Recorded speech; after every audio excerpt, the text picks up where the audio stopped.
आज मैं आपके लिए एक ओल्ड जेम लेकर आई हूँ। अगर आप भी टाइम ट्रेवल मूवीज पसंद करते हैं तो आपको ये मूवी जरूर पसंद आएगी। द फिलाडेल्फिया एक्सपेरिमेंट 2012 में रिलीज हुई ये मूवी एक साई-फाई थ्रिलर मूवी है।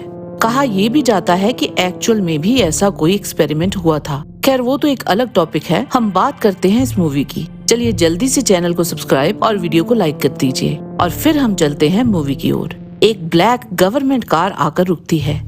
कैथरीन उसमें से उतरती है। उसका इंतजार कर रहे आदमी को वो कहती है, Faulkner this better be good. Faulkner उसे बताता है कि डिवाइस काम करती है। कैथरीन की गाड़ी को फेस जनरेटर वाले रूम में लाया जाता है। फॉकनर की टीम जनरेटर्स को ऑन करती है। बिजलियां कड़कती हैं और गाड़ी गायब हो जाती है। फॉकनर की टीम के लोग उसे वापस भी ले आते हैं, परंतु तभी एक अननोन सा मैसेज रेडियो पर सुनाई देता है। कुछ डिस्टरबेंसेस होती हैं और फिर गाड़ी फिर से गायब हो जाती है। 12 माइल्स वेस्ट ऑफ फिलाडेल्फिया एक चॉपर रनवे पर उड़ने की तैयारी कर रहा है। अभी उसने लिफ्ट ऑफ ही किया होता है कि तभी हम हवा के बीचों बीच एक इलेक्ट्रोमैग्नेटिक फील्ड खुलता देखते हैं और प्लेन उसमें समा जाता है और फिर एक पानी का शिप एयरफील्ड के रनवे के ऊपर कहीं से आ जाता है। पॉली कॉफी शॉप में बैठकर कंप्यूटर पर सिस्टम हैक कर फेक पेमेंट कर रही है। वो अपनी कोवर्कर के साथ बात ही कर रही होती है कि पुलिस ऑफिसर पॉल वहाँ आ जाता है। उनकी बातों से यही लगता है कि पॉल और पॉली एक दूसरे को पसंद करते हैं। तभी पॉल को वॉकी टॉकी पर कॉल आती है कि कोई एक्सप्लोजन हुआ है और उसे देखने के लिए इंस्ट्रक्ट किया जाता है। पॉल एक्सप्लोजन की साइट पर पहुंचता है और देखता है कि एक शिप एयर रनवे के ऊपर खड़ी है। वहाँ का एम्प्लॉय पॉल को सब बताता है। पॉल देखता है कि शिप किसी तरह के इलेक्ट्रोमैग्नेटिक फील्ड से सराउंडेड है। दूसरी तरफ फॉकनर की टीम का एक एम्प्लॉय उसको आकर बताता है कि जो शिप अपीयर हुआ है वो यूएसएस एल्ड्रिज है और वॉइस सिग्नल वहीं से आ रहा है। पॉल स्टेशन में कॉल करके बताता है कि यूएसएस एल्ड्रिज रनवे पर खड़ा है और सपोर्ट भेजने के लिए कहता है। हम देखते हैं कि शिप के अंदर एक क्रू मेंबर है जिसके शूज शिप के साथ इन्फ्यूज हो गए हैं और वो शूज में से अपने पैर बाहर निकाल लेता है और दूसरे क्रू मेंबर्स को आवाजें लगाता है। हेल्प के लिए कॉल भी करता है पर कोई जवाब नहीं आता। वो देखता है कि एक आदमी पूरा शिप के साथ इन्फ्यूज हो गया है और सिर्फ उसका सिर और एक हाथ ही बाहर है जो शिप के मटेरियल में ही तब्दील हो गया है। फॉकनर और कैथरीन एक प्लेन में वहीं जा रहे हैं यहाँ यूएसएस एल्ड्रिज अपीयर हुआ है। फॉकनर कैथरीन से यूएसएस एल्ड्रिज के बारे में पूछता है। कैथरीन बताती है कि 1943 में यूएसएस एल्ड्रिज के ओरिजिनल एक्सपेरिमेंट के दौरान शिप डिसअपीयर हो गया था, फिर कभी वापस नहीं आया। शिप को डिस्ट्रॉय हुआ समझ लिया गया था। फॉकनर यूएसएस एल्ड्रिज पर पूरी फाइल मांगता है। पुलिस ऑफिसर पॉली को कॉल करता है कि तभी शिप के अंदर से किसी के चिल्लाने की आवाज आती है। वो कहता है कि शायद कोई सर्वाइवर है। शिप के अंदर का क्रू मेंबर पैनिक में इधर उधर भागता है। तभी वो देखता है कि शिप की बाहरी दीवार एनर्जी फील्ड में तब्दील हो गई है। वो उसे हाथ लगाता है और ट्रांसपोर्ट होकर शिप के बाहर निकल जाता है और वहाँ से भाग खड़ा होता है। उधर कार्ल शिप को अप्रोच करता है और शिप का फील्ड उसे अंदर खींच लेता है। तभी शिप डिसअपीयर हो जाता है। पॉली वहाँ पहुँचती है। जब उसे पता चलता है कि कार्ल शिप के अंदर चला गया है, वो पैनिक करने लगती है।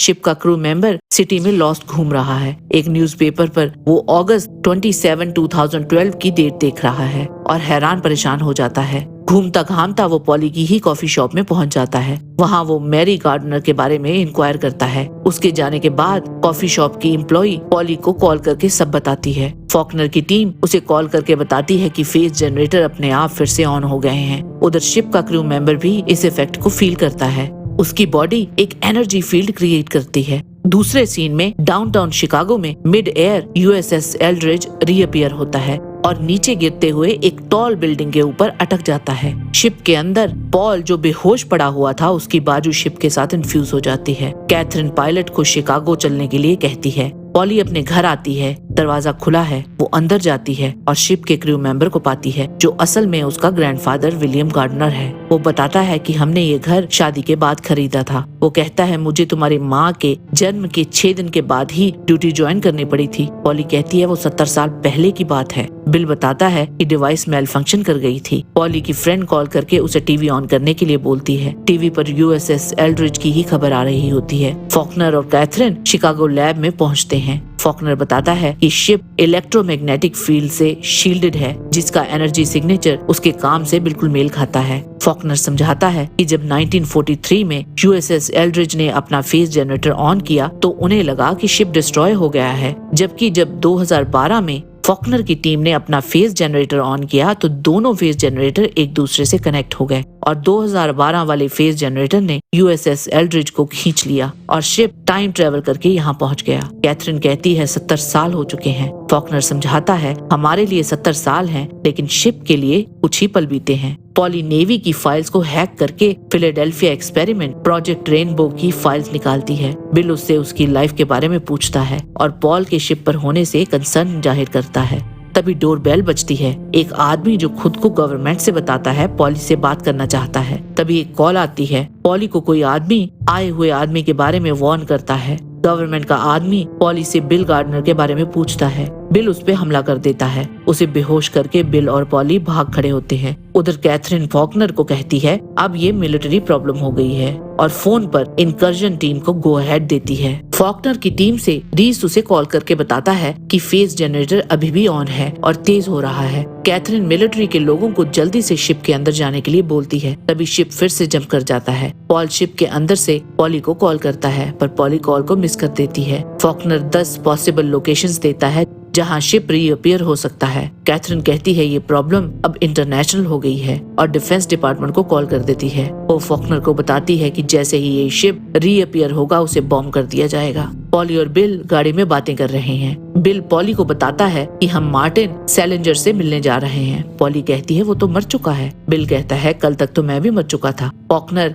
कैथरीन को शिप को बॉम्ब करने से रोकता है और कहता है एक्सप्लोजन 10 फोल्ड हो जाएगा। पॉली और बिल मार्टिन के पास पहुंचते हैं। फॉकनर अपनी टीम को कॉल करता है और फेज जनरेटर को बंद करने के लिए कहता है। मार्टिन बताता है कि वो अपनी टेक्नोलॉजी को अपने साथ ही ले जाएगा। जब गवर्नमेंट ने उस पे प्रेशर डाला तो उसने अपनी डेथ फेक कर दी थी। वो तीनों एक बोट से कहीं जाते हैं। मार्टिन पॉली का फोन पानी में फेंक देता है। वो कहता है गवर्नमेंट हमें फोन से भी ट्रैक कर सकती है। रीज फॉकनर को कॉल कर फेज जनरेटर के अनस्टेबल होने की खबर देता है। मार्टिन कहता है कि बिल तुम्हें शिप पर वापस भेजना बहुत जरूरी है क्योंकि क्वांटम लिंक ओरिजिनेटिंग पॉइंट से ही खत्म करना बहुत जरूरी है। बिल कहता है मतलब मैं ओरिजिनेटिंग लिंक हूँ। मार्टिन कहता है सिर्फ तुम ही हो जो इस लिंक को खत्म कर सकते हो। बिल और पॉली का पीछा करने वाला आदमी वहाँ भी पहुँच जाता है। वो उनकी गाड़ी पर गोलियां और रॉकेट लॉन्चर चलाता है। आखिरकार मार्टिन माइन से उसकी गाड़ी को उड़ा देते हैं पर वो बच निकलता है। इन सब में मार्टिन को गोली लग चुकी होती है। मार्टिन बिल और पॉली को अपनी रिसर्च फैसिलिटी पर भेजता है और कहता है बिल तुम्हें शिप 1943 तक लेकर जाना होगा। बिल और पॉली चले जाते हैं। पीछे से उनका पीछा करने वाला आदमी मार्टिन को गोली मार देता है। फॉकनर बिल गार्डनर की सीसीटीवी फुटेज देखता है। वो कहता है वो कैथरीन को नहीं बताएगा। बिल और पॉली एक जगह रास्ते पर मिलिट्री ब्लॉकेज देखते हैं। वो एक कार चुराना चाहते हैं रिसर्च फैसिलिटी जाने के लिए, पर तभी बिल फिर से फेस करना शुरू कर देता है। इसी तरह से वो वहाँ से बच निकलते हैं। तभी एल्ड्रिज फिर से अपीयर होता है रेगिस्तान में। बॉम्बर प्लेन्स उस पर बॉम्ब्स फेंकते हैं पर शिप एनर्जी से शील्डेड है और उस पर कोई असर नहीं होता, बल्कि उससे एक एनर्जी सर्ज क्रिएट होती है जो बॉम्बर प्लेन्स को डिसइंटीग्रेट कर देती है। बिल और पॉली रिसर्च फैसिलिटी पहुंचते हैं पर वहाँ सब एम्प्लॉइज को किसी ने गोलियां मार दी हैं। तभी वहाँ बंदूकधारी लोग उन पर भी गोलियां चलानी शुरू कर देते हैं। उनका पीछा करने वाला आदमी भी वहीं पहुंच जाता है। वो उनको सरेंडर करने के लिए कहता है। वो पॉली की टांग में गोली मार देता है। बिल पर भी गोलियां चलाता है पर बिल एक एनर्जी शील्ड से शील्डेड है और वो एक एनर्जी सर्ज उस आदमी पर फेंककर खुद को बचाता है। तभी फॉकनर वहां आ जाता है अपनी गाड़ी में और उनको बचाकर ले जाता है। फॉकनर उनको अपनी लैब में लेकर जाता है। पॉली गवर्नमेंट फाइल्स हैक करके फॉकनर को देती है। फॉकनर कहता है कि हम शिप को यहाँ लाएंगे। उधर कैथरीन फॉकनर की टीम को थ्रेटन करके उनसे सब उगलवा लेती है। फॉकनर बिल और पॉली मशीन ऑन करते हैं। बिल फेस करना शुरू कर देता है। शिप लैब फैसिलिटी में पहुंच जाता है। बिल शिप के अंदर चला जाता है। तभी कैथरीन वहां पहुंच जाती है। कैथरीन शिप को बॉम्ब करने का ऑर्डर दे देती है। वो कहती है कि वो शिप को डिस्ट्रॉय कर देगी और टेक्नोलॉजी ले जाएगी, कोई एविडेंस नहीं छोड़ेगी। कैथरीन फॉकनर को भी गोली मार देती है। बिल फेस करते हुए पॉल की बाजू को अनफ्यूज कर छुड़ा देता है और उसे शिप से बाहर जाने के लिए कहता है। पॉली कैथरीन को चकमा देकर पिस्टल छीनकर उसे गोली मार देती है। बिल और पॉली का पीछा कर रहा आदमी शिप के अंदर जाकर बिल के साथ लड़ता है। बिल फेस करते हुए उसे शिप के साथ इन्फ्यूज कर देता है। पॉल शिप से बाहर निकल जाता है और फिर पॉली को भी लेकर बिल्डिंग से बाहर चला जाता है। तभी बिल्डिंग के ऊपर आकाश में ऑरेंज कलर का एक फील्ड क्रिएट होता है जो शिप को खींच लेता है। अगले ही सीन में हम देखते हैं कि शिप वापस 1943 में पहुंच जाता है और बिल अपनी फैमिली के साथ रीयूनाइट हो जाता है। पॉली और बिल जो कि अब बूढ़ा हो चुका है उसी घर में रह रहे होते हैं। तो दोस्तों कैसी लगी आपको ये मूवी? मुझे पूरी उम्मीद है कि आपको पसंद आई होगी। तो बस फिर जल्दी से चैनल को सब्सक्राइब और वीडियो को लाइक ठोक दीजिए। आपसे फिर मिलती हूँ एक और रोचक पेशकश के साथ। Thank you for watching. Take care. Bye bye.